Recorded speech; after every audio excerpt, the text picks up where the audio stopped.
안녕하세요. 조용호 선생님입니다. 자, 오늘은 시각디자인 산업기사, 시각디자인 기사 두 번째 시간입니다. 우리 첫 번째 과목 시각디자인 조사, 분석 파트죠. 우리 전 시간에 오리엔테이션에 대한 이야기를 하면서 과목에 대한 이야기를 했었습니다. 산업기사는 60문제로 바뀌었고 기사 문제는 80문제로 바뀌었다고 했습니다.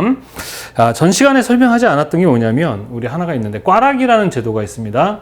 꽈락이라는 제도는 평균 우리 세 과목, 네 과목 그 평균 한 과목당 이제 100점씩 해서 5점씩 한 문제당 5점씩 해서 1과목이 60점, 2과목이 60점, 3과목이 60점이면 평균 60점으로 합격이 되는 거겠죠. 그죠? 개수는 36개인데, 우린 꽈락이 있습니다. 뭐냐? 1과목이 100점, 2과목이 100점, 3과목이 35점. 이렇게 됐으면 평균 60점은 넘었지만, 한 과목이 40점 이하, 즉 35점이 돼서 꽈락으로 떨어집니다. 그런 제도가 있는 이유는 한 과목이라도 소홀히 하지 말아라 라는 것이죠. 자, 그래서 꽈락이라는 제도가 있다는 것을 전 시간에 자세하게 설명하지 않아서 지금 추가로 설명을 드렸고요. 특별히 꽈락 날 일은 별로 없을 거라 생각하지만 실수로 좀 종종 나기도 하니까 주의해 주시고요. 그 다음 선생님이 이제 강의를 하다 보면은 이렇게 지금 여러분들은 저를 보고 있지만 저는 카메라를 보고 혼자 떠들고 있습니다. 저도 긴장도 하거든요.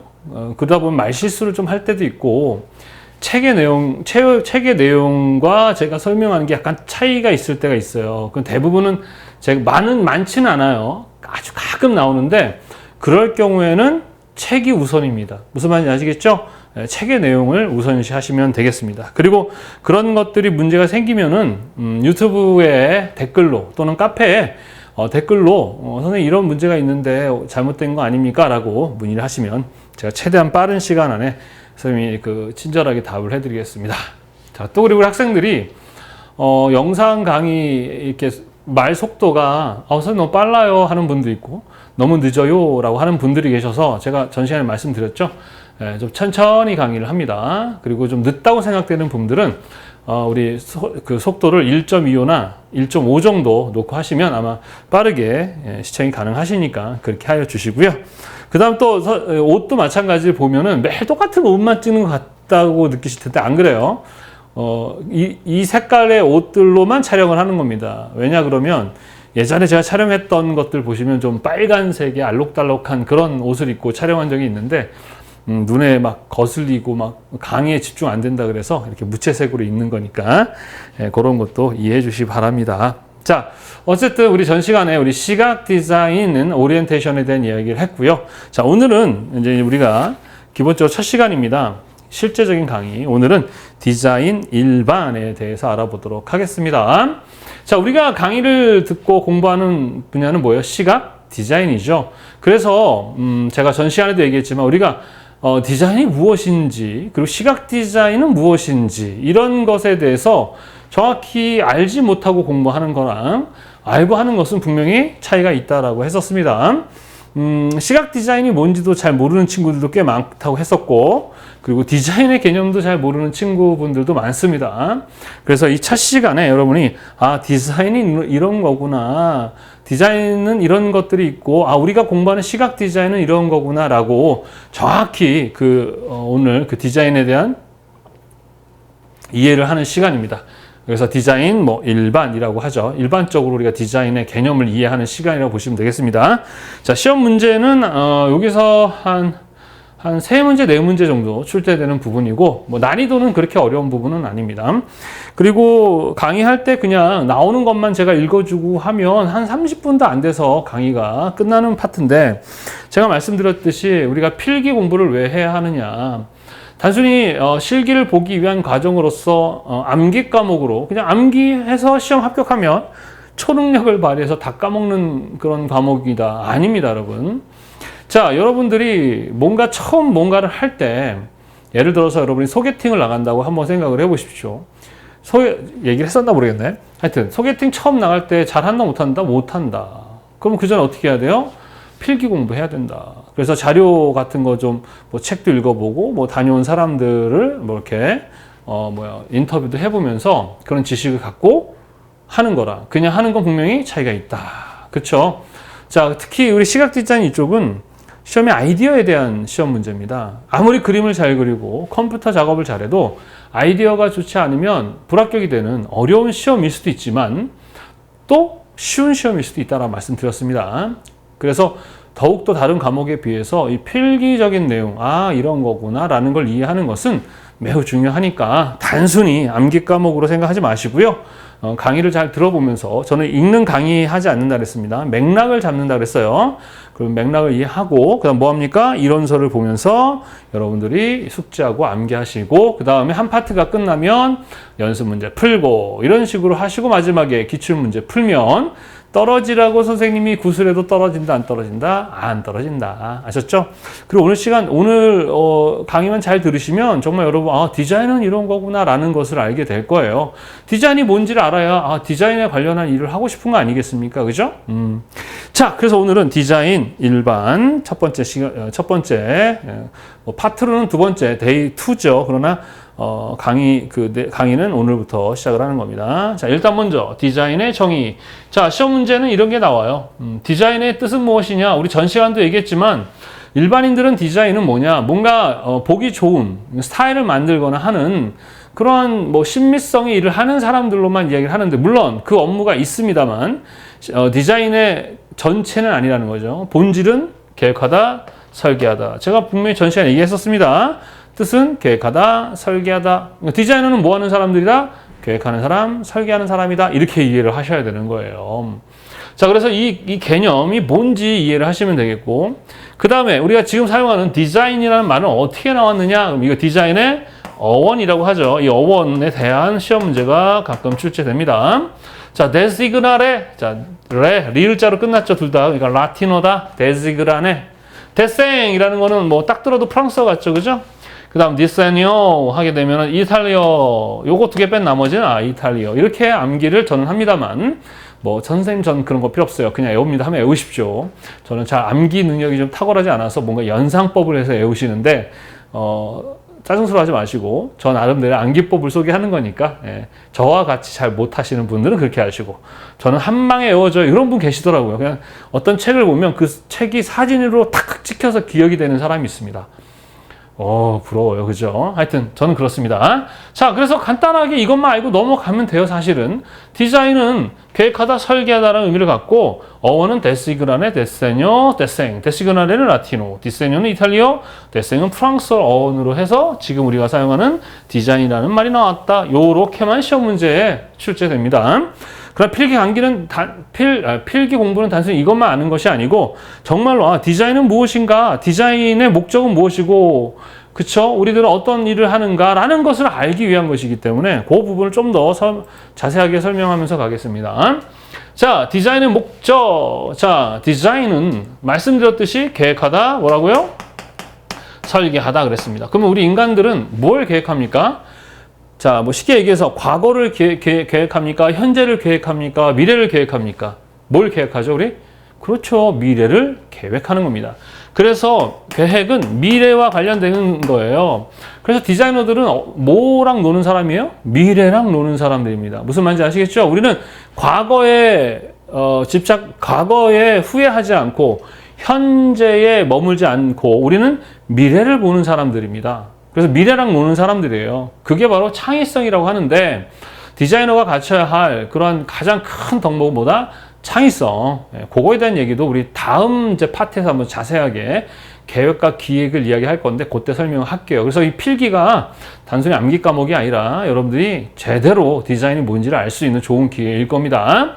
자, 그리고 이거를 다음 말은 목표라고 할 수 있겠습니다. 목표. 목적. 목적이다. 미래의 어떤 목적이다. 그러면 누구를 위한 목적이냐? 바로 인간을 위한 목적이다. 우리 디자인의 대상은 누구예요? 바로 사람입니다. 이거 되게 중요해요. 여러분이 디자인 행위를 하는 그 목적, 그 대상은 누구라고요? 사람입니다. 그러니까 우리는 좋은 디자이너가 되려면 누구에 대해서 잘 알아야 돼요? 사람에 대해서 잘 알아야 돼요. 사람에 대해서 잘 이해해야 좋은 디자인이 되는데, 그럼 여기서 사람은 누가 있냐? 그러면은 두 가지가 있습니다. 하나는 나라는 사람이 있고 남이라는 사람이 있습니다. 세상에는. 자, 나 있고 남이 있어요.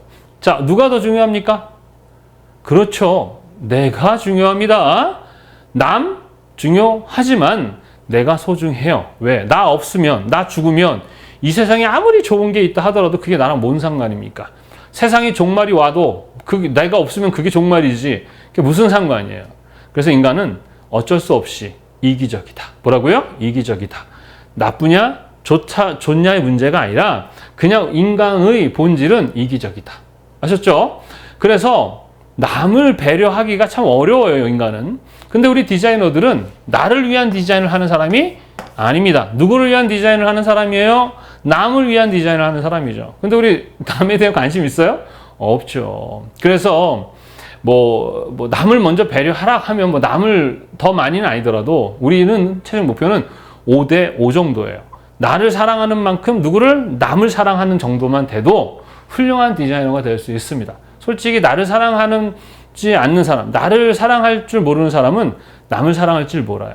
나한테 엄격한 사람은 남에도 엄격합니다, 사실은. 그래서 우리는 어느 정도 내가 나를 사랑하는 만큼 남을 사랑하는 정도만 돼도 된다. 이렇게 보시면 됩니다. 하여튼 우리는 누구를 위한? 남을 위한 디자인을 하는 사람이다. 자, 그럼 그 사람들이 무엇을 추구하는 거냐? 행복을 추구한다. 우리의 최종 목적은 뭐다? 행복 추구다. 그럼 행복이 뭐예요? 보통 사람들은 행복을 뭐라 그러냐면 자기가 갖고 싶은 거를 채울 때 보통 사람들은 행복이라고 얘기를 합니다. 물론 행복은 그런 것도 행복이지만 행복은 정답이 없죠. 사람마다 다르고 어떤 상황마다 다릅니다. 배고픈 사람에게는 어떤 게 행복이에요? 먹는 것이 행복이겠죠. 그죠? 자, 잠잘 곳이 없어요. 그 사람의 행복은 뭡니까? 자는 곳이 행복이 있을 수 있어요. 그러나 이미 먹을 것도 있고 자는 곳이 있는 사람에게 행복은 무엇일까요? 뭐가 있었습니까? 그죠? 그럼 입고가 또 행복이 되겠죠. 이렇듯 행복이라는 것은 사실 정답은 없습니다. 사람마다 다르죠. 근데 사람들은 보통 자기가 없는 것을 가질 때 행복한다고 느끼는데 그 이유는 뭐냐? 그러면 자, 인간은 기본적으로 우리가 삶을 살아가면서 진리라고 그러죠. 우리 인간의 삶에 진리는 그렇게 많지 않아요. 진리는 뭐냐? 조금의 오류와 오답이 없는 거예요. 조금의 오류와 오답, 오차가 없다는 얘기죠. 자, 남녀의 사랑은 영원하다? 오류 있죠? 영원하지 않은 사람들도 있기 때문에 그것은 진리가 아닙니다. 그래서 어떤 오차가 하나도 없는 진리는 세상에 별로 없는데 딱 하나 있습니다. 인간은 죽는다. 뭐라고요? 죽는다. 예, 사람은 죽습니다. 그래서 죽는 것도 뭐 딱 정해진 시간에 죽는 게 아니라 언제 죽을지 몰라요. 그래서 인생이 뭐예요? 인간이 삶을 살아가는 거죠. 바로 인간은 죽기 때문에 인간들은 어때요? 불안합니다. 예. 그래서 인간들은 죽지 않는 상태에서는 뭘 느껴요? 안정감을 느낍니다. 바로 행복은 엄밀히 따지면 감정의 문제인데 불안하지 않은 상태. 무슨 상태? 불안하지 않은 상태. 즉 죽을 확률이 낮은 상태. 그게 사실은 행복이라고 할 수 있습니다. 자, 그래서 인간은 생존해야 합니다. 생존. 그것이 곧 행복의 조건이에요. 자, 그러면은 인간은 보세요. 기본적으로 생존하려면 물리의 세상에 살고 있는 인간은 기본적으로 먹고 자고 입고라는 우리가 알고 있는 의식주가 해결되지 않으면 인간은 존재할 수 없어요. 생존할 수가 없습니다. 이것이 해결돼야 그 다음에 치료받고 교육받고 놀고 결혼하고 여행 가고 뭐 이런 것들이 이어지는 거예요. 이 세 가지가 해결되지 않으면 인간은 어떻다? 이 뒤에 것은 아무 의미가 없어요. 자, 그런데 인간은요, 혼자서 먹고도 해결할 수 있어요? 없어요? 못합니다, 인간은. 혼자서도 먹고 해결하기가 어려워요. 자, 우리 한번 예를 들어볼까요? 무인도에 5명이 조난을 당합니다. 그래서 모여가지고, 야, 우리 이제 이곳에서 생존해야 되니까, 역할을 하는데, 야, 먹고가 중요하니까 우리 5명이 다 먹고 하자. 그러고 5명이 먹고만 준비를 했다 해보십시오. 그러면은, 나머지 자고 입고 이런 것이 해결이 돼야 안 돼요? 안 되죠. 그러면 생존 확률은 어떻습니까? 낮아지죠. 그러니까 우리 인간은 어떻게 해야 돼요? 효율적으로 효과적으로 해야 되죠. 어떻게? 나눠서 하는 겁니다. 어떻게? 나눠서. 역할을 나눠서. 야, 한 명은 먹고, 한 명은 자고, 한 명이 있고, 이렇게 나눠서 하는 거죠. 무슨 말인지 아시겠죠? 바로 이런 공동체, 함께하는 공동체를 우리는 사회라고 얘기하는 거예요. 아셨습니까? 우리나라는 옛날부터 이런 거 있었죠. 상부상조한다, 품앗이한다라는 게 있었지 않습니까? 그죠? 그래서 자기의 각각의 역할이 있는데 이걸 우리는 직무라고 합니다. 자기의 역할을 직무. 이것을 가지고 돈을 벌어서 먹고 살아가는 업을 갖는 거를 뭐라 그래요? 직업이라는 거죠. 자, 그러면 자, 어떤 게 중요한 일일까요? 먹고가 중요한, 이게 제일 중요할까요? 입고가 제일 중요할까요? 자, 그게 바로 갑질입니다. 먹고가 한번 곰곰이 생각해 보니까, 이것들 말이야. 내가 이거 먹고 안 주면 이것들 다 이거 아무것도 아닌데 이런 생각을 갖는 걸 갑질이라 그래요. 그러나 먹고만 잘하면 안 되잖아요. 자고가 제공해 주니까 먹고가 되는 거고, 먹고가 제공하니까 자고가 되는 거고, 입고가 제공하니까 자고가 되는 겁니다, 여러분. 그래서 직업에 귀천이 없다는 거예요. 근데 솔직히 귀천이 있죠, 우리나라에는. 좀 더 편하고 돈을 많이 벌면 좋은 직업. 그렇지 않으면 별로 안 좋은 직업. 이런 식의 생각을 하죠, 사람들이. 물론 뭐 틀린 건 아니지만 좋은 직업이라는 게 뭘까요? 내가 좋아야 좋은 직업인 거예요, 여러분들. 내가 어제 그 사도라는 그 영화를 봤는데 사도 세자가 왕이었잖아요. 근데 그 사도 세자가 어릴 때부터 상당히 보니까 총명했었어요. 그러나 그렇게 총명하니까 영조가 그 사도에게 너무 바라는 게 많은 거예요. 그러니까 2살 때부터 왕이 되기 위한 공부를 하다 보니까 아이가 망가지더라고요. 아니, 왕이면 좋은 건데 그 아이에게는 난 왕이 되기 싫다라고 하면 그건 불행한 거 아닙니까? 그죠? 예. 그래서 기본적으로 먹고만 내가 다 이렇게 갑질을 하면 우리 사회는 어떻게 된다? 깨진다. 그래서 대통령이 있으려면 국민이 있어야 되는 것입니다. 아셨습니까? 예. 그래서 사실은 직업에 귀천이 없어야 합니다. 있어요. 있기는 있는데 그거는 우리들의 그냥 편견입니다. 예. 역할이 있는 거예요. 의사가 있기 위해서는 간호사도 있어야 되고 그 병원을 지어주는 건물을 짓는 기술자도 있어야 되겠고 그 병원을 청소해주는 전문적으로 청소하시는 분도 계셔야 되는 거예요. 그리고 자기 역할에 대해서 나는 별로야 이런 생각할 필요 없다는 거죠. 그래서 이런 사회 공동체를 함께 우리 인간은 어떻게 해야 된다고요? 함께 살아야 한다. 그러나 함께 사는 거 쉬워요? 어려워요? 어렵습니다. 왜? 인간들은 이기적이기 때문에 그래요. 어떤 문제를 바라볼 때 자기 중심적인 문제로 바라봐요. 예를 들어서 저는 웃는 것이 상당히 좋은 신호거든요. 그래서 저는 웃는 걸 보면 제가 나를 좋아하는구나 또는 나 좋아할 때 웃음으로 난 신호를 보내요. 근데 웃었는데 상대는 비웃어? 하고 받아들일 수 있단 말이에요. 왜? 사람은 살았던 환경이나 생각이나 경험이 다 다르기 때문에 그렇습니다. 그래서 소통은 쉽다, 어렵다? 어렵다. 소통은 어떻다? 어렵다. 그러니까 소통이 어려우니까 어떻게 서로 반목하고 싸우죠. 결국엔 전쟁하고요. 결국은 죽이기까지 하는 것이죠. 그런데 소통을 못하는 것은 그만큼 생존의 확률이 어때요? 낮아지는 겁니다. 공동체는 곧 내가 생존하는 확률을 높여주는 것이지 경쟁에서 내가 걔를 짓눌러가지고 내가 왕이 되고 하는 게 아니란 말입니다. 그게 바로 우리 시각 디자인이 다루는 분야다. 일단 아시면 되겠습니다. 그래서 인간은 기본적으로 혼자 살 수가 없다. 어떻게? 함께 살아야 한다. 무슨 말인지 아시겠죠? 근데 함께 사는 거 어렵다 쉽다? 어렵다. 왜 어렵다? 소통을 잘 못한다. 소통도 하나의 여러분 그냥 가만히 있으면 되는 게 아니에요. 소통도 하나의 경험이 필요하고 배움이 필요한 즉 기술이 있어야 되는 겁니다. 저는 사람 만나는 게 힘들고 잘 안 돼요. 당연하죠. 왜 힘들어요? 안 해봤으니까. 안 해봤으니까. 안 하면 당연히 힘듭니다. 아니 축구도 한 번도 안 해본 애가 처음 축구 시키면 잘합니까? 가서 그냥 어리버리 하다가 막 5분 뛰다 자빠지고 이러지 않겠어요? 그죠? 그러니까 처음에 잘하는 사람은 없다. 못하는 거에 대해서 괴로워할 필요 없다. 자, 이거 정도만 이해하시면 이 디자인의 목적을 이해했죠. 그죠? 자, 다시 한번.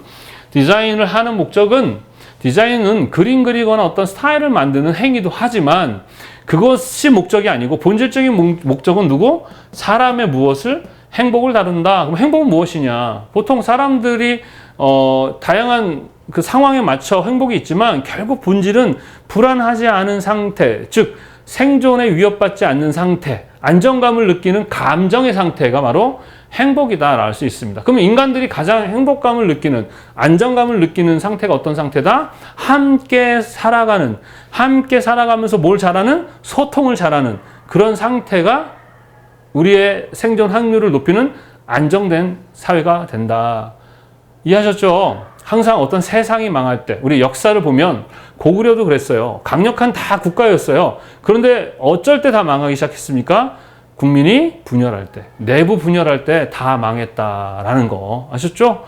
디자인은 이런 거예요. 그래서 인간들을 어떻게 하면 행복하게 할 수 있을까에 대해서 물론 어떤 모든 것들이 다 그거지만 더욱 우리는 그거에 대한 부분을 생각하는 분야다. 이렇게 이해를 하시면 되겠습니다. 자, 그래서 남들이 이제 디자인이 뭐니? 그러는 데 가서 디자인은 뭔가 이쁘게 만드는 거야. 이렇게 얘기하면 안 됩니다. 아셨죠?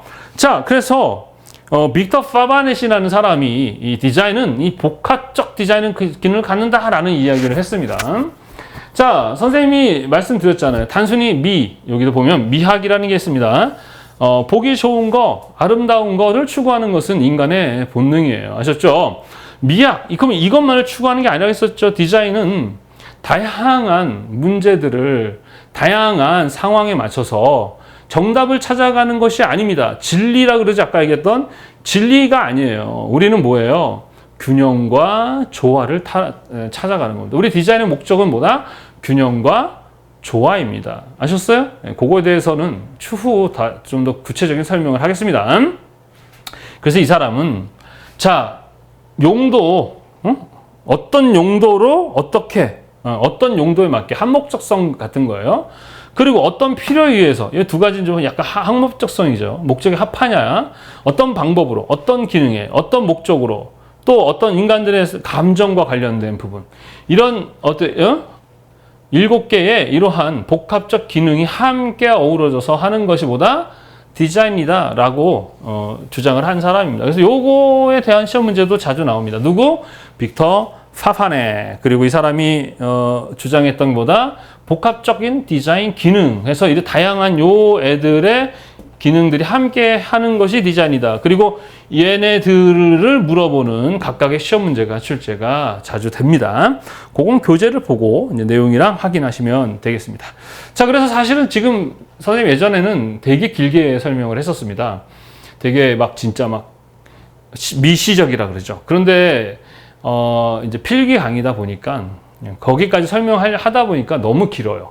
그래서 좀 맥락을 잡아주는 핵심적인 이야기만 하고 넘어가려고 제가 노력합니다. 근데 제가 좀 말이 많아요. 그래서 최대한 줄여보려고 합니다. 그래서 그 중요한 것들은 이제 책을 보면서 그거 좀 이해를 하시면 될 것 같고, 선생님은 그렇게 좀 핵심적인 내용만 하면서 설명을 가도록 하겠습니다.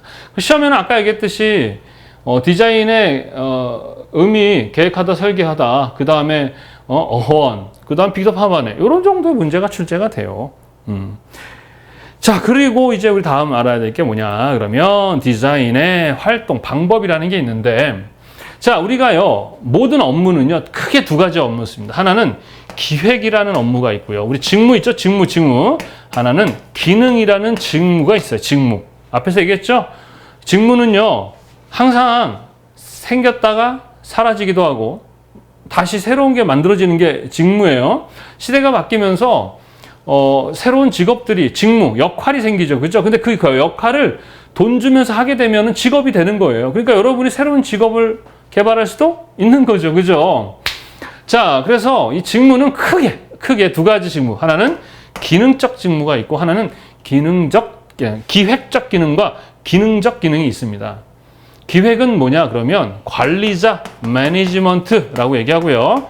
기능은 일반적인 그냥 단순 반복된 그런 노동이 아니고요. 그것도 물론 포함하지만 보통 전문 기술직이라고 합니다. 뭐라고요? 전문 기술직. 이 두 가지가 크게 우리 사회의 업무예요. 자, 그러면 관리자와 전문 기술직의 차이는 기획이라는 것은 우리 이제 다음 시간에 배우겠지만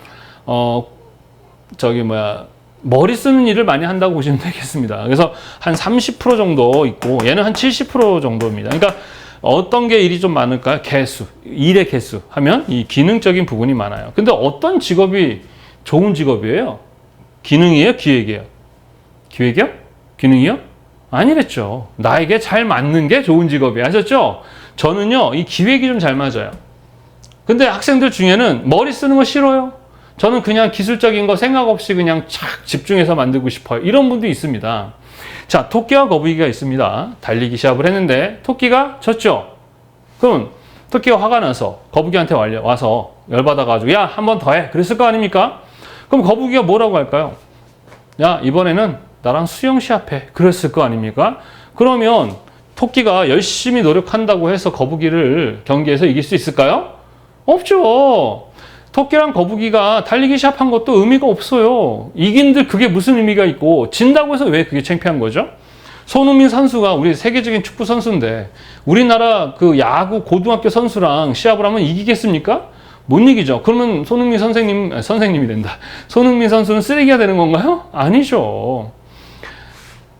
거북이는 거북이로서, 토끼는 토끼로서의 역할을 하면 되는 거예요. 근데 우리나라는 토끼라는 기준을 만들어 놓고 모든 동물들에게 토끼처럼 되라고 강요 아닌 강요를 은근하거든요. 은강합니다. 은강. 그러니까 학생들이 자기의 정체성, 난 토끼야, 난 거북이야, 이런 정체성도 없어요. 나는 어떤 일을 해야 할지, 내가 어떤 걸 좋아해야 할지, 내가 무슨 일을 해야 하는지도 모르는 친구들이 그런 것만 보고 나는 검사, 나는 판사, 나는 변호사, 나는 의사, 공무원, 연예인 이런 직업만 있는 줄 아는 거죠. 당연하죠. 그런 것만 보여주니까 뭐 또 이제 유튜브가 막 많아지면 난 유튜버 이렇게 되는 거예요. 뭐 알아야 그걸 하고 싶은 거 아니겠습니까? 그래서 진짜 중요한 것은 내가 나의 정체성, 나는 도대체 누구인가, 나는 무엇을 좋아하고 어떤 일이 나에게 맞는가를 먼저 아는 게 되게 중요해요. 그런 것 없이 이것저것 막 해보는 것도 물론 중요하지만 내가 무엇인지를 알면 거북이는 수영에 집중하면 되고요. 토끼는 달리기에 집중하면 됩니다. 무슨 말인지 아시겠죠? 그래서 나는 기능이 맞냐, 나는 기획이 맞냐, 이걸 잘 곰곰이 생각해 보셔야 합니다. 어느 게 더 힘드냐? 둘 다 힘듭니다. 아셨죠? 어느 게 돈을 많이 버냐? 능력 있는 사람이 돈을 많이 법니다. 아셨죠? 돈 버는 것도 기술이에요. 예? 그냥 돈은 벌어지는 게 아닙니다. 그래서 여러분이 이제 마케팅도 배우겠지만 여기서 내가 잘하면 돈 많이 버는 거고요. 여기서 잘하면 여기서 돈을 많이 버는 거예요. 그래서 어떤 게 더 좋은 직업이 아니라 내가 좋아하는 직업이 좋은 거예요. 근데 여러분은 내가 어떤 걸 좋아하는지를 모르니까 내가 뭘 좋아하는지부터 발견하도록 하세요. 그래서 젊어서 고생은 사서도 한다. 이것저것 많이 해보면서 내가 좋아하는 걸 찾는 것입니다. 이해하셨죠? 하여튼 크게 이런 일이 있습니다. 예를 들어서 군대에서도 마찬가지예요. 이순신 장군님은 뭐 하셨던 분이에요? 직접 나가서 막 싸우는 분이에요? 아니죠. 전략을 세우는, 계획을 하는 바로 기획의 업무를 하셨던 분이고 그분이 기획을 하면 밑에 장수들과 병사들이 그 기획에 맞춰서 준비를 하면서 실제 나가 싸우잖아요. 그게 뭐예요? 기능입니다. 아셨습니까? 기업에서도 CEO가 있죠? CEO는 뭐 하는 사람이에요? 계획하고 기획하는 사람이고 그 밑에 같이 일하는 사람들은 기능하는 사람입니다. 의사 선생님들은 뭐 하는 사람이에요? 기능인입니다. 아셨습니까? 의사 선생님들 뭐 말인지 이해되십니까? 물론 기능하다 기획으로 갈 수 있고 기획하다 기능도 갈 수 있는 거예요. 넌 무조건 기능이 아니에요. 저는 기획을 하다가 기능을 하다가 기획으로 갔던 사람입니다. 뭔 말인지 아시겠죠? 자, 그래서 시각 디자인 이 산업기사나 기사 시험은 뭘 평가하는 시험이라고요? 기능 아니에요? 기획을 평가하는 시험입니다. 그래서 아이디어 스케치가 70% 정도의 합격을 당락을 결정합니다. 아이디어, 그게 기획이라는 것은 다음 시간에 배우도록 하겠습니다. 자, 그럼 나는 어떤 일을 좋아하는가? 기획이냐? 기능이냐? 이 두 가지를 여러분이 한번 고민을 해보세요. 자, 사람은요, 좋아하는 일을 해야 합니다. 왜 좋아하는 일을 해야 되냐면, 좋아하는 일을 하면은 정말 그 일이 행복하고 재밌을까요? 아니에요. 좋아하는 일을 해도 하기 싫고 힘듭니다. 저도 마찬가지 강의 좋아요. 내가 하고 싶었던 일이 바로 학생들을 가르치는 일이었습니다. 그런데 재밌을까요? 아니에요. 재미없어요. 그런데 좋아하는 일을 하면 포기를 안 해요. 그러니까 안 하는 건 아니지만 포기할 확률이 좀 낮아진다는 것이죠. 내가 싫어하는 일을 하잖아요. 그러면 좋아하는 일도 못 참는데 싫어하는 일은 참을 수가 없는 거죠. 견딜 수가 없는 겁니다. 그래서 좋아하는 일을 할 때 뭐가 발생해요? 인내. 인내가 뭐라고요? 하기 싫어도 포기하고 싶어도 포기하지 않는 마음. 인내가 더 나옵니다. 성실이 뭐라고요? 하기 싫어도 하는 것. 이라고 얘기했었죠. 그죠? 어렵지 않죠? 그죠? 자, 왜 선생님은 자꾸 그냥 시험에 나오는 것만 얘기하지 이럽니까 하는데, 시각 디자인은 최종적으로 아이디어라는 게 그 합격 당락을 결정하기 때문에 다른 과목에 비해서 이 필기 내용을 잘 이해를 하셔야 아이디어 내는 방식을 이해할 수 있습니다. 그러니까 단순히 암기 과목으로 듣지 마시고 실기의 연장선이라고 생각하면서 강의를 들으십시오. 나중에 이제 실기도 선생님한테 이제 여러분들 교재도 있어요. 우리 실기 교재도 있고 온라인 강의도 있고 또 현장 강의도 있습니다. 그때 필기를 듣고 하시는 분이랑 그냥 하는 사람은 분명히 차이가 있습니다. 이해하셨죠? 단순히 암기 과목으로 뭐가 나오는지 알려줘 이렇게 들으시면 안 됩니다. 그래서 이 프로세스라 그러죠. 기능적인 것은 욕구, 조형, 재료, 기술. 자, 모든 우리가 창의성이라는 거 전시에 얘기할 때 왜라고 질문하라 그랬죠. 왜라는 건 바로 문제인식이에요. 자, 인간에게는 문제가 있어요, 없어요? 엄청 많아요. 여러분 문제 없습니까? 있죠. 저도 문제 많아요. 자, 인간은 원래 문제가 많아요. 문제 있는 것은 문제가 아니에요. 문제가 있는 게 문제가 아니라 문제가 문제인지를 모르는 게 문제입니다. 그래서 일반인과 디자이너의 차이는 별거 없어요. 우리는 남들보다 더 문제를 잘 인식한다. 그 차이밖에 없습니다. 그래서 모든 시작에는 이렇게 문제의식과 욕구라는 것이에요. 아, 사람들이 뭘 원하는가? 욕구. 기능은 기능이죠. 자, 세탁기가 개발이 되기 전에 그 찬물에 겨울에 빨래를 합니다. 아, 빨래만 해결됐으면 좋았을걸. 아, 따뜻한 물에 빨래하면 좋을까. 이런 욕구가 생기겠죠? 일반인들은 뭐라 그래요? 어쩔 수 없어. 그냥 해야 돼. 라고 하지만, 우리 같은 디자이너들은 어떻게 하면 이걸 해결할까? 해결할 방법이 뭐 없을까? 문제인식하면 해결할 방법이 생각나는 거예요. 뭔 말인지 아시겠죠? 그래서 조형, 형태를 만드는 거죠. 그러면 빨래를 할 때 어떤 동작들이 있는데 그것을 기계로 만들어낸다면 어떻게 하면 될까를 연구를 하겠죠? 그러면 이제 이것을 어떤 재료를 활용할 것인지 재료를 개발을 하고 그것을 가지고 만들어내는 기술, 이런 과정을 통해서 어떤 조형적인, 이런 바로 기능적인 활동의 디자인의 프로세스가 만들어집니다. 이거 물어보는 시험 나옵니다. 기능적인 활동 순서, 욕조, 제기, 이렇게 암기합니다. 뭐라고요? 욕조, 제기. 욕조에서 제기 차지 말아라. 욕조에서 제기 차면 자빠진다, 아프다. 이렇게 외우시면 됩니다. 욕조, 제기, 욕구, 조형, 재료, 기술. 자, 그렇다면 기획 활동, 이건 되게 중요해요. 제일 중요한 건 먼저 문제인식. 뭐가 문제인가? 그것을 발견하면 인간은 절대 참고 못 삽니다. 문제를 발견하는 순간 그걸 해결하지 않으면 사람들은 되게 불편해요. 그래서 문제가 문제인지 모르니까 항상 사람들은 소위 말하는 나쁜 짓을 하는 거예요. 자기가 하는 짓을 카메라를 찍어서 보게 만들면 자기도 그거 보면서 지를 욕해요. 인간이 어떤 잘못 행동을 할 때는 그것이 잘못된 걸 모르고 할 때가 되게 많다라는 거. 그리고 자료 수집, 정보라고 합니다. 정보라고 하기도 하고, 그 다음에 경험이라고도 해요. 이거 다음 시간에 좀 더 자세히 얘기할 텐데, 아이디어를 낼 때 가장 중요한 건 바로 자료와 정보입니다. 자, 좋은 음식은, 맛있는 음식, 건강한 음식, 좋은 음식은요, 좋은 재료에서 시작돼요. 저는 예전에 이 음식을 만드는 사람들이 쓰레기 같은 재료로도 맛있게 만들 수 있고 뭔가 이렇게 퍼포먼스를 보여주는 따다다다 이런 게 좋은 요리인 줄 알았어요. 네? 무식할 때. 아니더라고요. 반드시 좋은 요리에는 좋은 뭐가 있어야 돼요? 재료가 있어야 됩니다. 좋은 재료가 있어야 좋은 요리가 나오듯이 우리의 좋은 아이디어가 나오려면 좋은 재료인 바로 자료가 있어야 됩니다. 그리고 정보나 경험이라는 게 있어야 돼요. 그래서 이 자료에 대한 공부도 할 겁니다. 그래서 그 정보는 진짜 경험이라고 그러죠. 저는 항상 이런 얘기, 야, 경험이 깡패야 그래요. 경험이 깡패입니다. 제가 지금 여러분에게 뭘 팔고 있는 거죠? 선생님의 경험, 선생님의 자료를 파는 거예요, 지금 여러분. 그러면 여러분들은 저 같은 경험 있는 사람들 중에서 야, 누가 잘 가르치더라 하고 돈 주고 선택해서 그 물건을 사는 겁니다. 경험을. 그래서 그 자료를 수집을 해야 돼요. 근데 자료 수집하는 것도 쉽지 않습니다. 어디에 자료가 있는지 아는 것, 그리고 좋은 자료인지 아는 것, 이런 거 바로 분석하고 평가하는 것, 이것이 여러분 하나의 기술이에요. 이걸 많이 갖고 있는 사람들을 우리 소위 말해서 석사, 박사라고 하는 거죠. 물론 다 암기도 할 수 있지만 어디에 자료가 있다는 것까지 아는 사람들을 다 포함해서 많은 자료를 갖고 있는 어떤 특정한 분야에, 아셨죠? 그래서 문제인식하고 자료 수집하고 분석하고 평가하는 것은 기본적인 기획적 활동의 아주 가장 큰 뼈대입니다. 그래서 여기서 뭐 중간에 어떤 것도 추가되거나 하고 말이 조금 바뀔 뿐이지 기본적인 여러분이 아이디어를 낼 때 뭐가 필요하다고요? 문제인식 능력, 자료를 수집하고 분석하고 평가하는 능력, 요거 되게 중요합니다. 잘 기억해 두세요. 자, 시험에도 나옵니다. 자, 기획적 활동의 순서는 문제인식, 자료 수집, 분석, 평가. 기능적 활동의 프로세스는 욕조, 체기, 욕구, 조용, 재료, 기술이라는 과정을 통과한다. 라는 거 꼭 기억하시기 바랍니다. 어렵지 않죠? 그죠? 자, 그 다음에 아이고, 왜 안 되냐? 자, 디자인의 조건에 대해서 한번 알아보도록 하겠습니다. 자, 그러면은 아무거나 디자인이냐? 아니죠. 기본적으로 이런 조건을 맞춰야 된다라는 게 바로 디자인의 조건입니다. 자, 디자인의 조건에서 가장 중요한 게 한목적성입니다. 한목적성. 무슨 성? 한목적성. 뭐냐? 목적에 합하냐라는 겁니다.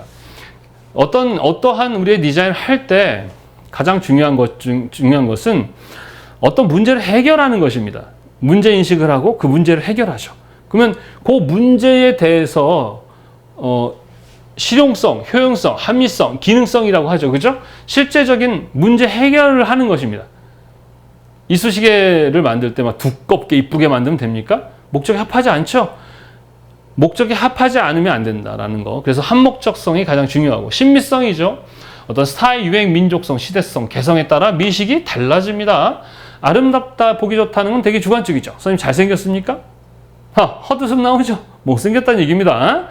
네, 근데 보기 좋다는 것은 사실은 균형과 조화이고요. 또 많이 만남으로 인해서 안정감이 들면 편해집니다, 사람이. 제가 지금 이제 여러분 저를 아는 사람도 있을 것이고 처음 보는 사람도 있을 거예요. 그래서 영상을 보면 생긴 건 정말 조금 마음에 안 들어, 믿음이 안 가게 생겼어 하면서 지금은 조금 거리감이 있을 거예요. 그리고 한번 강의 한번 해봐 하면서 들어보니까 괜찮네. 무료 강의인데도 잘하는데 하면서 계속 듣다가 나중에 가면 저와 이제 친근함이 생깁니다. 그러면 나중에는 조 선생이 되게 잘생겨 보이기도 해요. 아셨죠? 그래서 신미성은 상당히 주관적인 부분이다. 그 다음에 경제성이죠. 돈입니다. 돈. 인간에게 있어서 신은 돈이에요. 인간은 돈을 사랑할 수밖에 없습니다. 왜? 돈이 곧 생존을 돕기 때문에 그렇습니다. 그래서 할 수만 있다면 돈을 많이 버세요. 하지만 돈 자체가 우리의 행복을 보장하지는 않아요. 돈을 내가 가질 수 있는 내가 철학과 그릇이 돼야 합니다. 그렇지 않은 상태에서 돈이 생기면 돈이 여러분에겐 독이 될 수 있다는 거. 돈에 대한 철학이 있어야 합니다. 하지만 벌 수 있는 만큼 많이 버셔야 됩니다. 인간은 돈을 사랑합니다. 돈이 하나님입니다. 인간에겐. 그래서 이 경제적인 부분, 이 경제성 되게 중요하죠. 그 다음에 독창성이라는 것이죠. 이게 창의성인데 이것도 되게 주관적인 거예요. 나한테는 독창적인데 누구한테는 아닐 수도 있는 부분이거든요. 이 독창성, 창이라는 것은 같은 말이 뭐예요? 창조라는 말이 있거든요. 창조는 누가 하는 거냐? 신이 하는 겁니다. 그래서 무에서 유를 만드는 거죠. 신은. 우리는 창조를 본따서 따라하는 겁니다. 유에서 유예요. 유. 알겠죠? 다음 시간에 자세히 설명해 줄게. 자, 오늘은 하여튼 디자인의 조건 4가지가 중요합니다. 합심, 경독. 요 4가지인데, 자, 그렇다면, 크게, 자, 합리성, 비합리성. 합리성이라는 것은 모두가 다 동의하는 것을 합리성이라고 그래요. 객관적이라고 합니다. 누구나 다, 모든 사람이 다, 맞아 하면 객관적이라고 하고요. 주관적인 것은 다 하나하나마다 생각이 다른 걸 주관적이라고 그래요. 그래서 합리적이지 않다, 비합리적이다. 그럼 우리 디자인은 합리적이어야 됩니까? 예, 합리적이어야 됩니까? 합리적이 됩니까? 합리적이 됩니까? 그죠? 합리적이어야 합니다. 반대로, 그럼 합리성으로만 됩니까? 법대로 해 이런다고 해결이 안 되죠. 가서 막 감정적인 호소도 해야 되지 않습니까? 그죠? 그래서 합리적인 것과 비합리적인 거의 조화를 가져야 돼. 그게 바로 조화입니다. 조화. 내가 얘기했죠? 우리 디자인의 목표는 뭐라고요? 균형과 조화라 그랬어요. 아셨죠? 5대5가 균형이 아니에요. 9대1이 균형일 수도 있습니다. 상황에 따라서는. 그래서 합리적이고 비합리적인 것의 질서성, 조화를 이루는 것이 바로 굿 디자인의 조건이다. 그래서 합심, 경독이라는 게 디자인 조건이고 이것들은 뭘 가져야 된다? 질서성. 근데 시험에 이렇게 나와요. 디자인의 조건이 아닌 것은 한목적성, 신미성, 경제성, 질서성 이렇게 나옵니다. 그럼 질서성 답이 없는데? 아니. 질서성 자체가 디자인의 조건이긴 한데 얘네들처럼 하나가 아니라 이렇게 복합적인 개념이라서 얘가 답이 아닐 수 있습니다. 아셨죠? 그런데 한목적성, 신미성, 질서성, 남한산성 이렇게 나오면 그때는 남한산성이 되는 거예요. 질서성이 들어갑니다. 그래서 요 안에서랑 이제 별도의 하나가 있을 때 그때 좀 구분해서 풀어보시면 돼요. 아셨죠? 그래서 합리성은 우리가 알고 있는 한목적성과 경제성이 바로 객관적인 요소고요. 비합리성인 것은 심미성과 독창성이 여기 주관적인 것입니다. 요것들에 대한 조화, 바로 질서를 이룰 때 우리는 좋은 디자인, 그래서 이거를 뭐라고 해요? 굿 디자인, 무슨 디자인? 굿 디자인이라고 합니다. 그 디자인 조건, 바로 굿 디자인을 이룰 때는 이것이 중요하다. 사실 그래요. 알았죠? 자, 근데 요즘에 와서 이제 사회가 바뀌면서 어떤 것들도 같이 좀 언급되느냐. 지역성. 그 지역의 나라, 도시마다 가지고 있는 그 지역의 특성들을 고려해야 되고, 친자연성이 뭐예요? 요즘같이 이제 뭐 온난화 시대 이런 친환경적인 지속 가능한 디자인 이런 거에 대한 관심이 많아지고 있고, 문화적인 부분이죠. 예전에는 우리끼리 살았는데 지금은 전 세계가 하나의 네트워크로 연결되고 가고 싶고 오고 싶은 거가 자유롭게 되는 지금에서는 그 나라마다의 모두 문화성까지도 고려해야 한다라는 것인데, 앞에서 얘기했던 빅토 파바네처럼 이런 다양한 이런 조건들을 고려해야 합니다. 단순히 그러니까 뭐예요? 그림이나 잘 그리고 우리 입시미술, 편입미술 이런 것만 잘한다고 좋은 디자이너가 되는 겁니까? 물론 그런 입시미술 해서 조형적 능력을 갖추면 되게 도움됩니다. 그래서 전 하라 그래요. 그런 부분들도. 그러나 그것은 내 디자인을 하기 위한 도구일 뿐이지 그걸 잘한다고 해서 좋은 디자이너가 되는 건 아니라는 것이죠. 무슨 말인지 아시겠죠? 우리 디자이너들은 상당히 박학다식해야 됩니다. 다양한 분야의 지식들을 쌓아야 합니다. 그래서 여러분 이 시각 디자인 배우면서 우리 심리학도 배울 거고요. 물리학도 배울 거고요. 생리학도 배울 거고요. 화학도 배우고 물리도 배우고 경제학도 배울 겁니다. 저는 디자이너고 디자인을 가르치는 선생인데 막 생리학 공부도 해야 되고 화학 공부, 물리학 공부를 했어요. 제가 책을 쓰면서 가르치려고. 근데 죽을 뻔했습니다. 왜냐하면 막 공식도 어렵고 그래서 미시적일 필요는 없고 우리는 거시적으로 이렇게 맥락만 잡아서 이렇게 좀 박학다식하게 좀 알고 계셔야 됩니다. 특히 우리의 대상은 누구라고요? 인간입니다. 인간. 그래서 여러분은 인간에 대해서 잘 알아야 돼요. 특히 시각 디자인은 소통을 다루는 디자인이죠. 그래서 사람을 다루는 디자인이기 때문에 인간의 속성을 잘 이해해야 합니다. 그래서 예전에는 그런 부분까지 제가 필기 강의할 때 많이 설명을 했는데, 필기 강의다 보니까 좀 그런 것들이 시간상에 좀 문제가 되고 그래서 많이 빼고 강의를 하고 있습니다. 그럼에도 불구하고 학생들 중에는 선생님 그런 내용을 좀 알고 싶어요 하시는 분이 있는데, 그런 분들은 제가 쓴 나는 왜 불안한가 라는 요 심리 철학 에세이, 요거 제가 쓴 책인데요. 요 안에 이제 인간에 대한 이야기가 있습니다. 그래서 사실은 이 책이 디자이너를 위해서 쓴 책인데, 쓰다 보니까 우리 꼭 디자이너들이만 읽나? 아니지. 많은 사람들이, 청년들이 읽으면 좋겠다 해서 만들었어요. 제목도 원래는 뭐 불안과 디자인 뭐 이런 식으로 디자인 말을 넣으려고 했는데, 가장 우리 인간에 대한 그 본질적 질문은, 우리 감정의 문제의 본질은 불안이다. 그러면 내가 이 불안함이 나의 어떤 근본적인 문제가 될 수 있다. 그래서 인간을 이해하려면 이 불안을 이해할 필요가 있다 해서 만든 게 바로 나는 왜 불안한가라는 책인데요. 좀 더 선생님한테 좀 좋은 디자이너가 되고 싶고 인간의 깊이를 알고 싶다면 이 책을 좀 구입하셔서 읽어주셨으면 좋겠습니다. 전 디자이너들이라면 꼭 좀 읽어봐 주셨으면 좋겠다라고 생각합니다. 그리고 읽어보고 좋으면 주변에도 소개해 주시고, 그리고 그 후기도 좀 남겨주시면 좋겠습니다. 감사합니다. 자, 그래서 우리나라에 이것도 가끔 나와요.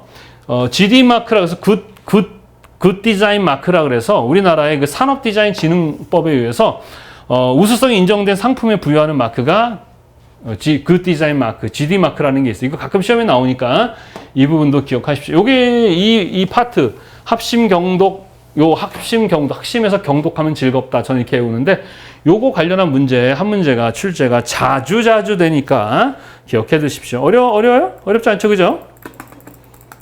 자, 그 다음에 순수 미술, 응용 미술. 요거는 뭐 많이 나오는 건 아니고 상식적으로 아시면 좋겠는데, 나중에 우리 디자인 역사를 배울 건데, 우리 디자인의 어떤 시작은 근대 디자인 때부터였고, 그 디자인을 하는 데 있어서 많이 우리가 도용해서 쓴 것은 어떤 거예요? 미술입니다. 미술. 그래서 디자인은 과거에 미술이라고 했었어요. 그래서 뭐 옛날 전 선생님 9학번인데 그때는 디자인은 미술학부 안에 있었습니다. 그러니까 미술 학부 안에 디자인과가 있었거든요. 근데 지금은 이제 디자인 학부가 별도로 있죠. 그래서 기본적인 회화나 조각이나 건축 같은 이러한 미술 분야를 우리는 기존의 순수 미술이라고 하고요. 우리 같이 그 미술을 가져다가 쓰는 거예요. 미술이 본질이 아닙니다. 미술을 가져다 쓰는 걸 응용 미술. 그걸 우리는 뭐라 그래요? 우리 같은 디자인은 응용 미술. 그래서 우리는 응용 미술 파트다. 뭐 이 정도만 이해하시면 될 것 같아요. 뭐 시험에 많이 나오지 않는 부분이라서 그냥 넘어가도록 하겠습니다. 자, 그 다음에 디자인의 이제 분류와 영역에 대해서 한번 알아보도록 하겠습니다. 자, 그러면 디자인은 어떤 것들이 있느냐? 자, 디자인의 대상은 누구라고 배웠죠? 바로 인간입니다. 인간이 우리 디자인의 대상이에요. 돼지, 소, 말 아닙니다. 인간이죠. 자, 근데 아까도 얘기했지만 인간이 혼자 살 수 있다, 없다, 없다. 그래서 인간은 함께 살아야 된다. 어디서? 사회에서 함께 살게 됩니다. 자, 그러면 인간은 이렇게 사회라는 것, 공동체를 만들어서 어디에 사죠? 바로 자연이라는, 바로 이 지구죠. 이 자연이라는 공간에서 생존하죠. 자, 이렇게 디자인, 디자인의 트라이앵글이라고 할 수 있는데, 요거 가지고 한번 우리 디자인은 어떤 것이 있는지 한번 설명해 보도록 할게요. 자, 디자인, 인간은 함께 살아가야 된다 했죠, 함께. 근데 함께 사는 게 쉽다, 없다? 어렵다. 왜 어렵다? 소통을 잘 못한다. 말만 하면 오해한다. 오류가 생긴다. 결국 인간들은 전쟁까지 해서 서로 죽이기까지 한다. 예. 전쟁하고 해봤더니 남는 게 손해가 더 많은 거야. 그래서 그걸 통해서 이제 우리가 지금 세계 1, 2차 세계대전을 겪고 나서 지금은 그래도 평화의 시대가 그나마 유지가 되는 건데 여전히 전쟁은 항상 끊임없이 일어나죠. 그 원인은 뭐라고요? 소통을 못해서 그렇습니다. 그래서 인간은 사회에서 뭘 잘해야 된다고요? 소통을 잘해야 한다라는 것입니다. 자, 그리고 인간이 또 생존하는 데 있어서 중요한 것은 인간이 사용하는 도구입니다. 뭐라고요? 도구죠. 아까 얘기했던 세탁기가 나옴으로 인해서 여성들의 그런 일에 그런 업무, 힘든 그런 업무가 많이 없어지고, 그 다음 여유 시간도 많이 생기게 되면서 인간의 삶이 좀 더 풍요로워졌죠. 그죠? 인간이 사용하는 도구, 즉 바늘부터 우주선까지라는 구호가 있습니다. 그러한 다양한 도구들을 사용하는 자연으로부터, 우리 디자인은 창조가 아니에요. 창입니다. 자연으로부터 도구를 갖다 쓰는 겁니다. 자, 그럼 이 사회는 어떻다고요? 자연이라는 어디에서 존재한다고요? 공간에서 존재한다라고 말씀드렸습니다. 바로 소통을 디자인, 그 다음에 도구를 디자인, 공간을 디자인하게 되는 거죠. 그러면 디자인은 뭐예요? 어떻게 하면 좀 더 소통을 잘해서 사람들을 행복하게 할 것이냐? 어떻게 하면 도구를 잘 사용해서 인간의 삶을 더 풍요롭게 할 것이냐? 공간이라는 것을 어떻게 사용해서 이 사람들을 더욱더 행복하게 하고 삶의 질을 높일 수 있을까라는 거를 우리는 디자인, 기획하고 계획하는 것입니다. 이해하셨죠? 그래서 소통을 디자인한다 그래서 이거를 우리는 뭐라고 한다고요? 시각 디자인이라고 합니다. 뭐라고요? 시각 디자인. 근데 원래 영어로는 Visual Communication Design 그럽니다.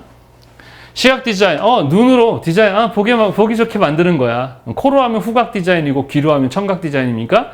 아닙니다. 시각 디자인과를 다니면서도 시각 디자인이 뭔지도 잘 정리도 못하고 의미도 모르면서 그냥 무조건 포스터도 만들고 잡지도 만들고 막 이래봐요. 물론 그렇게 하다가 깨닫는 것도 좋은데 하기 전에 시각 디자인은 소통을 다루는 거구나, 소통의 수단으로서 매체가 있는 거구나 라는 그걸 이해하고 하는 거랑 그냥 무식하게 하는 건 분명히 차이가 있습니다. 그래서 시각 디자인이 뭐니? 소통을 디자인하는 거. 왜? 인간은 소통을 통해 좀 더 행복해질 수 있거든. 이런 식의 대답은 할 수 있어야 되는 거겠죠. 시각 디자인, 뭔가 눈으로 있잖아. 스타일을 만들어서 보기 좋게끔 이러면 안 된다는 것입니다. 자, 그 다음 인간들이 사용하는 도구를 가지고 디자인하는 걸 우리는 뭐라고 합니까? 제품 디자인, 프로덕트 디자인이라고 하기로 한 것이고요. 인간들의 삶을 사는 공간을 디자인하는 것을 우리는 뭐라 그래요? 환경 디자인이라고 하기로 한 겁니다. 그래서 가장 큰 분류는 시각 디자인, 제품 디자인, 환경 디자인, 물론 미용 디자인, 패션 디자인 뭐 되게 많아요. 이제 과거에는 시각 디자인과 하나만 있었어요. 근데 이 시각 디자인과에서 이제 뭐 일러스트레이션과, 뭐 캐릭터 디자인과, 뭐 해서 막 또 이렇게 과가 나눠서 나가는 거죠. 그만큼의 업무 직무들이 다양해지고 있다는 얘기입니다. 그래서 우리는 이제 시각 디자인, 특히 뭐예요? 소통을 디자인하는 분야라고 보시면 되겠습니다. 그러면 시각 디자인 그러면은 어떤 특정한 일이 아니고요. 분야예요, 분야. 시각 디자인 분야, 제품 디자인 분야, 공간 디자인 분야. 분야는 뭡니까? 의사 선생님의 저번 시간에 얘기했던 것 같은데, 의사 선생님이 어떤 일에 일합니까? 하면 의사 선생님이 뭐라 그래요? 저는 의료 분야에 종사하고 있습니다. 이렇게 얘기할 거 아니에요. 그러면은 의료 분야라는 곳에서 어떤 일 하시면, 저는 의사입니다. 이렇게 얘기하잖아요. 마찬가지 저는 시각 디자이너거든요, 저는. 그럼 시각 디자이너인데 저는 교수입니다. 저는 편집 디자인을 합니다. 저는 영상 쪽 일을 합니다. 영상이 어떤 일, 또 거기서 직무가 또 나눠지는 거예요. 시각 디자인은 어떤 특정한 직무가 아니라 그 소통을 하는 모든 분야를 다 합쳐서 우리는 시각 디자인이라고 얘기하는 거고, 그 일 하는 사람들을 다 시각 디자이너라고 하는 거예요. 이해하셨어요? 그래서 시각 디자이너 중에서도 저는 웹 디자인을 하고 싶습니다. 그럼 걔는 웹 디자이너면서 시각 디자이너라고 하는 겁니다. 저는 의사인데 의료 분야에 종사합니다. 랑 똑같은 거다. 이런 것들 좀 제대로 이해하면서 공부를 해야 합니다. 그래서 필기가 그런 공부하는 것이죠. 자, 그래서 여기 보시면 이렇게 크게 디자인의 종류는 뭐다? 시각 디자인, 제품 디자인, 환경 디자인으로 나눈다라는 것이고, 영어로 비주얼 커뮤니케이션 디자인 그러는데, 우리는 말 줄이는 걸 좋아하잖아요. 사람들은 소통할 때 최대한 쉽고 편하고 빠르고 귀찮지 않으면서 잘 알아먹으려고 하다 보니까 어때요? 자, 줄이죠, 그죠? 그래서 얘는 커뮤니케이션은 당연히 안다고 생각해서 뺀 거고, 우리가 소통할 때는 오감을 사용하거든요. 시각, 청각, 후각, 미각, 촉각 이거로 하죠. 근데 그 중에 가장 대표적인 정보를 많이 전달하는 게 뭐예요? 주고받고 하는 게 시각입니다. 그래서 대표적인 시각 디자인이라고 하는 거지만 소통을 담당하는 겁니다. 비주얼 커뮤니케이션 디자인, 프로덕트 디자인, 인바이러먼털 디자인, 환경 디자인, 요 영어도 좀 기억해 주시면 되겠습니다. 알겠죠? 자, 그래서 공간 디자인이라고 하는 것이 환경 디자인이에요, 보통은. 그래서 공간 디자인과라고 하면 환경 디자인을 다루는 분야다라고 이해하시면 되겠고, 우리가 일반적으로 공간 두 가지가 있습니다. 하나는 실내의 공간, 하나는 실외. 실내는 인테리어라고 하죠. 그 다음에는 익스테리어라고 합니다. 이해하셨어요? 그렇게 이해하시면 되겠습니다. 자, 요거에 대한 문제도 좀 가끔 나오고요. 특히 이제 시각 디자인이 관련한 문제가 많이 나오지만 이 디자인을 분류하는 문제도 간혹 나온다. 그러나 그와 상관없이 디자인을 이렇게 분류하는 거나라는 것도 이해를 하셔야 되겠습니다. 그 다음에 또 가끔 나오는 게 시각, 제품, 공간이 있는데 그걸 2차, 3차, 4차로 나누는 이런 분류에 관련한 시험 문제가 또 나오는데, 보통 시각 디자인은 대표적으로 2차 디자인이고요. 제품 디자인은 보통 3차 디자인이고요. 공간 디자인은 보통 4차 디자인입니다. 자, 2차는 평면에 구현되죠. 제품은 입체적인 형태를 갖고요. 공간은 한마디로 공간에 존재를 하는 디자인으로 구분을 합니다만, 시각 디자인에는 3차와 4차가 있어요. 그렇다고 해서 이건 입체고 공간은 아니고요. 준입체라고 합니다. 무슨 입체? 준입체. 얘는 뭐래요? 준공간. 뭐냐? 야, 입체라고 해줄게. 입체는 아닌데 그래, 입체라고 해줄게. 이래요. 무슨 말인지 아시겠어요? 우리 군대에서도 하사관들과 장교 사이가 있는데, 그 하사관들 중에서 기술직이나 오래된 경력직을 준위라는 명예 계급이 있어요. 준위. 그러니까 하사관과 장교의 중간인데, 하사관인데 중간 장교 취급을 해줄게. 준위. 마찬가지. 준입체. 이렇게 아셨죠? 그래서 기본적으로 평면상에 구현되는 것을 우리는 2차 디자인, 입체적인 형태를 갖추는 것을 입체, 공간에 존재하는 것을 공간, 이렇게 얘기하는데, 보통 평면은 시각, 제품은 3차, 얘는 4차 이렇게 되어 있다. 자, 요거에 대한 종류도 심볼, 타이포, 그래픽, 리플릿, 편집, 일러스트, 포장, 요거에 대해서는 추후 좀 더 자세히 설명할 거고요. 다 어디예요? 종이, 인쇄지, 이 평면상에 표현되는 것들이죠. 그런데 패키지 디자인과 포장지가 있는데, 포장지는 그냥 뭐예요? 포장지지만 패키지는 모양을 갖춰서 포장이 되지 않습니까? 그러니까 입체 형태의 포장이 되니까 포장지는 2차, 패키지는 3차라고 해줄게 라고 하는 거예요. 그 다음 사인은 간판 디자인이에요. 이거 사인해주는 디자인이 아니고 간판. 아셨죠? 그 다음 CIP는 뭐냐면 기업 이미지 통합화라 해서 요 N 애들이 다 포함된 그런 광고예요. 아니 디자인이에요. 쭉 배울 거예요. 하여튼 여러 가지를 사용해서 하는, 여러 가지를 입체적으로 사용하니까 얘도 준입체, CIP 중요해요. POP, 구매 시점 광고. 내가 어떤 물건을 팔 때 그 시점에 광고하는 모든 것들. 그래서 내가 핸드폰을 팔 때 거기에 뭐 배너 광고가 있으면 걔도 POP. 이쁜 글씨로 써놓는 것도 POP. 우리 그래서 POP라 그래가지고 이쁜 글씨로 이렇게 만들어 놓은 거 있잖아요. 구매를 돕는 그 시점에 있는 광고라 그래서 POP라고 하지. 걔만 POP는 아니야. 그것도 나중에 배우겠습니다. 디스플레이라는 것은 이 전시 디자인의 하나의 것인데 진열입니다. 뭐라고요? 진열. 근데 왜 공간 아니냐 하면 시각 디자인 핵심은 뭐라고요? 소통, 정보 전달입니다. 예를 들어 볼게요. 티셔츠는 무슨 디자인? 제품 디자인. 아셨죠? 그런데 거기에 선생님이 여기다 조 선생에게 시각 디자인을 배우세요라는 광고를 넣었어요. 그러면은 걔는 제품 디자이너이면서 시각 디자이너가 되는 겁니다. 이해하셨죠? 그래서 얘는 공간 디자이너면서도 정보, 진열을 하기 때문에, 정보를 전달하기 때문에 요 패키지에 요 3차에 들어가기도 한다는 건. 그 다음에 TV, CF, 무대, 이건 다 뭐예요? 어떤 공간이잖아요. 공간. TV라는 평면이지만 그 안에는 공간이잖아요. 그렇기 때문에 CF, TV, 영화, 무대도 마찬가지, 무대에도 영상 이런 것들을 다 우린 준입체라고 합니다. 평면이지만 공간적인 것을 만들어서 사용하기 때문에. 이해하셨죠? 그 다음에 제품 디자인은 보통 다 공업, 액세서리, 공예, 가구, 조명기구 같이 이렇게 어떤 3차적인 형태를 갖지만 3차원. 텍스타일은 뭐냐 그러면 옷감 있죠, 옷감. 옷감 디자인입니다. 평면이죠. 그 다음에 벽지도 마찬가지. 카페, 인테리어 패브릭이라는 것은 천이죠. 그 가구에 이렇게 사용되는 그 천들 있죠. 그런 것들 다 뭐예요? 평면적이지만 다 제품 디자인에 속한, 이것도 뭐라 그래요? 준평면이라고 할 수 있겠죠. 그렇지만 이것도 제품이니까 제품이라고 할 수 있습니다. 공간이라는 것은 점포, 인테리어, 조경, 정원, 스테이트, 말 그대로 인테리어, 익스테리어에서 사용되는 것들을 우리는 공간 디자인 4차라고 얘기를 합니다. 자, 한번 봅시다. 길거리에 있는 게시판이 있는데 거기에 정보가 전달이 되는 포스터가 붙여 있습니다. 그럼 무슨 디자인이죠?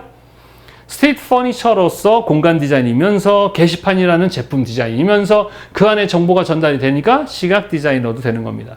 그래서 넌 무조건 시각이야! 너는 무조건 제품이야! 이렇게 되지는 않고요. 서로 이렇게 영향을 주고 영향을 받으면서 함께 사용되기도 한다라는 거. 하지만 크게는 이렇게 구분한다라는 거 이해해 주시고, 자주는 아니지만 간혹 출제됩니다. 그걸 떠나서도 개념을 이해하실 필요가 있습니다. 그래서 시각 디자인에서 가장 중요한 게 뭐라고요? 소통, 커뮤니케이션이라는 거 잊지 마시고, 이 시험은 시각에 관련한 거기 때문에 우리 시각 디자인에 대해서 조금 더 자세히 알아보도록 하겠습니다. 자, 시각 디자인은요, 아까 얘기했듯이 뭐라고요? 비주얼 커뮤니케이션 디자인이라는 것입니다. 소통하는 방법은 어때요? 한 방법밖에 없을까요? 많죠. 과거에 비해서 소통할 수 있는 방법이 엄청 많아졌습니다. 이런 식으로 영상을 통해 하는 것도 소통이고요. 직접 만나서 하는 것도 있고, 편지 쓰는 것도 있겠고, 요즘에는 얼마나 많습니까? 그죠? TV도 있고, 인터넷도 있고, 이제 핸드폰 앱도 있고, 막 되게 많아졌어요. 그래서 소통하는 방법은 되게 많아졌는데, 왜 사람들은 더 외롭다고 하고, 사람들은 왜 더 고립감을 느끼고, 사람들은 왜 더 불안하다고 얘기를 할까요? 매체는 많아졌지만 소통의 방법을 잘 모르기 때문에 그래요. 그래서 우리 시각 디자이너들이 하는 역할이 그런 겁니다. 어떻게 하면 좀 더 소통을 잘하게 하고 정보를 잘 전달해서 보다 더 사람들이 안정감을 느끼면서 행복해할 수 있을까를 연구하는 사람들입니다. 아셨죠? 그래서 시각 디자인이 기본적으로 이러한 그 프로세스를 갖는데, 이 세논과 위버라는 사람이 있습니다. 이 사람들은 기본적으로 그 통신학자들입니다. 통신학자. 그런데 이 사람들이 그 이야기한 요 단계를 가지고 시각에 대한 커뮤니케이션을 좀 이해할 때 요 시험 문제가 좀 나오거든요. 그래서 세논과 위버의 요 그 커뮤니케이션의 요거가 시험에 종종 나오니까 기억하시는데, 기본적으로 내가 정보를 전달하고자 하는 걸 우리는 뭐라 그래요? 정보원이라고 합니다. 자료고 정보겠죠. 내가 예를 들어서 서비스나 제품 같은 거 팔고 싶다, 또는 내가 어떤 장소를 약속하고 싶다, 이쪽 와라라고 전달하고 싶어요.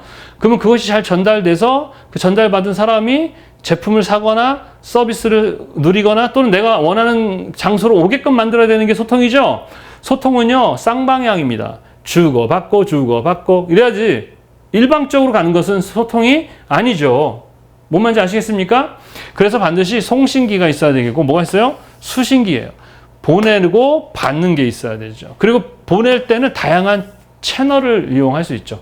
그래서 트럼프 대통령과 연결할 수 있는 다양한 채널을 좀 알아봐. 그럼 뭐 트럼프의 측근, 트럼프의 부모, 트럼프의 자식, 트럼프의 옆집 아줌마, 아저씨 이런 사람들의 다양한 채널을 통해서 갈 수 있단 말이에요. 우리는 그래서 시각 디자인에서 이걸 뭐라고 하느냐? 매체라고 합니다. 뭐라고요? 매체. 그런데 이게 웃긴 게 소통할 때 항상 서로의 다른 경험과 생각이 있어서 어떻게 된다고요? 오류와 오차가 발생한다고 그랬죠. 그거를 잡음원이라고 합니다. 뭐라고요? 잡음원이라고 합니다.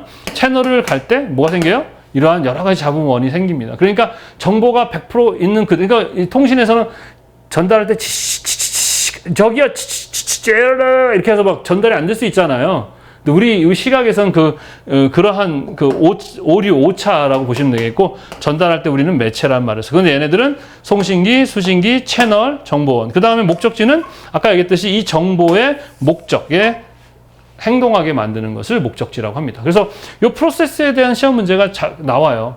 우리는 이제 이 정보를 전달하는 사람을 전달자라고 얘기하고, 전달을 받는 사람을 타겟 또는 소구 대상 이런 말을 쓰거든요. 예, 그거는 추후에 좀 더 자세하게 한번 설명해 보도록 할게요. 이런 식으로 세넌과 위보는 시각 디자인은 아니지만 이 커뮤니케이션, 이 통신학자들의 그 이론을 가지고 커뮤니케이션을 설명할 때 세넌과 위보를 이런 식으로 했다는 거 물어보는 시험 문제 나오니까 잘 이해해 주시기 바랍니다. 자, 그 다음에 시각 디자인이라는 것의 기능이 있는데 이런 기능이 있어요. 기록하는 기능, 설득하는 기능, 지시하는 기능, 상징하는 기능, 또 마케팅, 돈을 버는 기능까지 있다라는 건데, 기록은 말 그대로 어떠한 내용들을 기록하는 거죠. 요즘 유튜브로 영화를 좀 보는데 고전 영화, 옛날 선생님 80년대 70년대 영화를 보거든요. 너무 좋아요. 너무 유치하고, 그런데 그 당시에 제가 어릴 때 갔던 그런 문방구나 슈퍼마켓이나 이런 우리 옛날에 봤던 그 옛날 그 거리 이런 풍경들을 보면서 막 그때가 그립고 하면서 그런 생각들을 추억에 잠기는데, 그런 어떤 기록적 기능도 있고요. 설득적 기능은 뭐예요? 말 그대로 행사에 오세요, 서비스 있어요, 사세요, 이런 것들을 설득하는 거죠. 그래서 포스터니 신문 이런 것들이고요. 지시라는 것은 우리 운전할 때 있는 그런 운전할 때 쓰는 그런 도로 표지판 같은 그런 것들처럼 신호, 문자, 활자, 통계, 도표 이런 것들이 지시적이고요. 또 상징적인 것은 우리 심볼 또는 마크, 캐릭터, 일러스트레이션 이런 것들이 이제 대표성을 갖는 이미지를 표현할 때 쓰잖아요, 그죠? 그 다음 마케팅은 이제 돈 버는 거예요, 돈 버는 거. 그래서 마케팅 기능 이런 것들이 있다. 교재는 이제 여기까지가 있는데 마케팅까지 이해하시면 되겠습니다. 자, 이래서 우리가 요 시각 디자인에 관련한 기본적인 디자인의 개념, 그리고 디자인의 종류, 그리고 시각 디자인의 개념 이렇게 배웠습니다. 자, 교재에 매스 커뮤니케이션이라는 게 있는데 매스 미디어라는 말이 있거든요. 그게 뭐냐면 쉽게 얘기해서 어떤 한 사람이 말하는 것을 다수의 수많은 사람에게 동시에 듣게 만드는 통로를 매스미디어라고 합니다. 무슨 말인지 아시겠죠? 선생님이 혼자 얘기하는데 지금 당신 혼자 듣고 있습니까? 아니죠. 아마 수십 명, 많게는 수백 명이 동시에 듣잖아요. 그죠? 그것에 뭐예요? 도구가 된 게 뭡니까? 유튜브죠? 이런 것을 우리 매스 미디어라고 합니다. 그래서 그 매스 미디어를 통해서 소통하는 것을 매스 커뮤니케이션이라고 얘기를 하는 것이다. 이 매스 미디어라는 것은 어떤 하나의 정보를 여러 개의 사람들이, 여러 개가 동시에 들을 수 있도록 하는 그 통로를 매스 미디어라고 쉽게. 그래서 텔레비전, 라디오, 신문, 잡지 이런 거겠죠? 그런 애들을 매스컴이라고 하잖아요. 그죠? 매스컴. 그리고 요즘에는 유튜브나 블로그나 이런 것들도 다 포함이 됩니다. 그래서 그거 물어보는 시험 문제도 가끔 나오는데 어렵지 않죠. 그런 거 좀 이해하시면 되겠습니다. 자, 원래 선생님이 이 시간에 엄청 그 시각 디자인 본질부터 막 아이디어 내는 법부터 막 다 설명을 하거든요. 그래서 그 전에 걸 보면 그런 디자인, 그런 설명들이 있어요. 근데, 필기 공부를 하는 데 있어서 선생님 조금 더 진도가 빨랐으면 좋겠다라고 해서 이번에는 15강으로 강의를 줄여서 좀 더 효율적으로 할 수 있도록, 그리고 중요한 맥락을 잡되 옛날보다는 좀 줄이되 그래도 조금 인문학적 내용들 좀 들어갑니다. 토끼와 고기 같은 거. 그렇게 진행을 할 예정입니다. 그래서 저랑 같이 이 필기도 끝까지 포기하지 마시고요. 인내 하기 싫을 때도 해나가는 성실을 함으로 같이 해보시면 뭐 결론적으로 좋은 결과가 있을 겁니다. 그리고 합격도 목표이지만 시각 디자인은 이런 거구나. 저는 정말 많은 사람들이 시각 디자인을 공부했으면 좋겠어요. 이 시각 디자인은 단순히 그림 저 못 그려요 이런 거에 아니거든요.